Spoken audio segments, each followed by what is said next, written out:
Jishu Baiju, working as an assistant professor in Biyani group of colleges, going to deliver a lecture on communication. Communication is a lifelong learning process for nurses. Nurses make an intimate journey from the miracle of the birth till the mystery of the death with the patient and his families.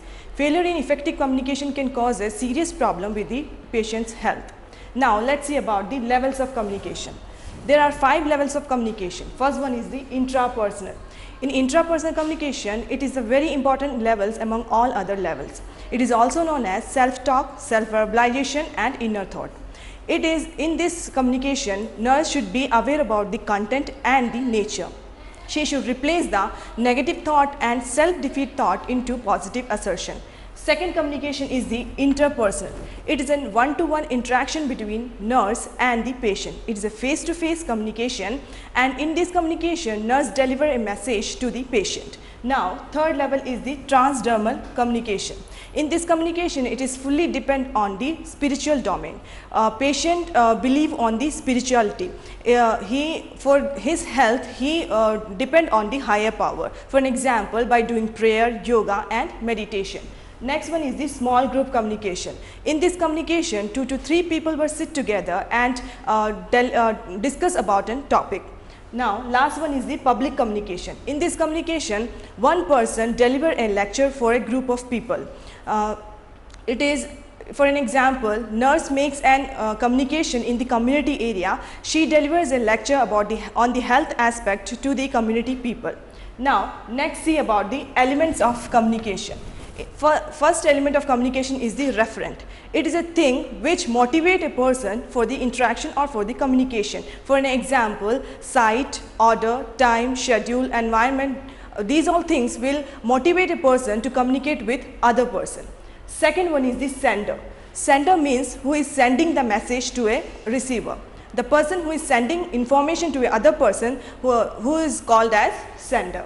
Now, third one is the message. The information which is given by a person to the other person, that is comes under message. Now, next is the channel. Channel is the medium through which a sender is giving a message or information to the other person. Now, fifth one is the receiver. Receiver is the person who is receiving message from the sender. Next is the environment. Environment, it is a physical and emotional setup through which interaction takes place. Last one is the feedback. Feedback in which it is a message which is giving written back by the receiver to the original sender. Next, see about the method. There are 2 important methods in the communication. First method is the verbal communication and second one is the non-verbal. In verbal communication, there will be use of words. Words are used for expressing their ideas, emotions, feelings, memories, etc. In verbal communication, language is the important thing. Language is a key code of meaning. For making effective verbal communication, there are few techniques which should be followed. First one is the clarity and brevity. Clarity means the words which we are using, it should be very clear.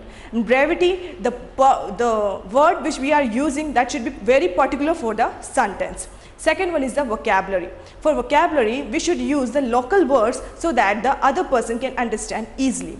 Third one is the denotative and connotative word.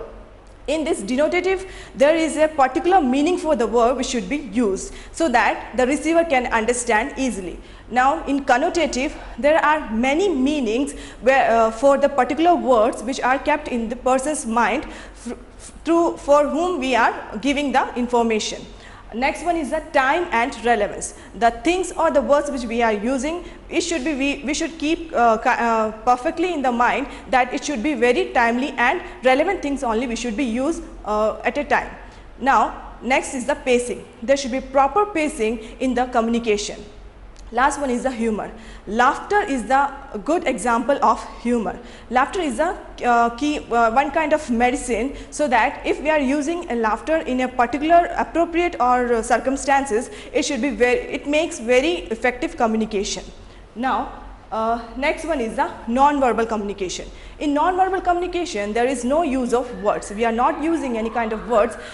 For this non-verbal communication, we should follow like personal appearance, second gesture, facial expression, posture and gait, etc. Thank you for watching my video. For more information, you can log on to www.gurukpo.com.